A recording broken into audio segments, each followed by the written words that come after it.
আসানসোলের ছবি আপনাদের দেখাবো। আসানসোলে ইঞ্জিনিয়ারিং কলেজের যে স্ট্রং রুম তার বাইরে গাড়ি ঘিরে উত্তেজনা।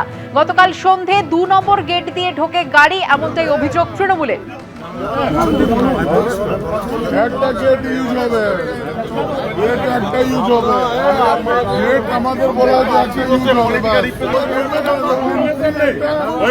আপনাদেরকে ঢোকার পারমিশন দিয়েছে।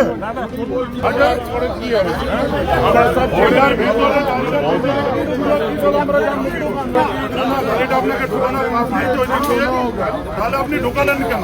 আপনি ঢোকালেন কেন? কে ঢোকালো? কে ঢোকালো? আসানসোল ইঞ্জিনিয়ারিং কলেজের 2 নম্বর গেট, সেখান দিয়ে গাড়ি ঢোকে। তারপর 1 নম্বর গেট দিয়ে সেই গাড়ি বেরোনোর সময় সেই গাড়ি আটকে দেওয়া হয়। বিক্ষোভ দেখান তৃণমূলের কর্মী সমর্থকরা।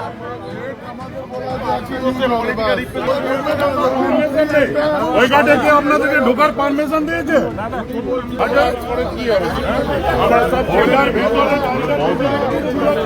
স্ট্রং রুমে যান কুলটির তৃণমূল প্রার্থী অভিজিৎ ঘটক। আসানসোলে ইঞ্জিনিয়ারিং কলেজ, সেখানে স্ট্রং রুম করা হয়েছে, তারই বাইরে গাড়ি ঘিরে উত্তেজনা।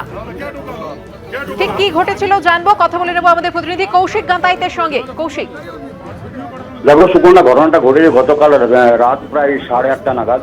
এই সময়ে একটা মারুতি ওমনি গাড়ি, যেটাতে MCC 280 AC লেখা আছে, স্টিকার দেওয়া আছে, সেই গাড়িটি 2 নম্বর গেট দিয়ে ঢুকে যায় এবং সোজা যে পারে স্ট্রং রুমের সামনে দাঁড়ায়।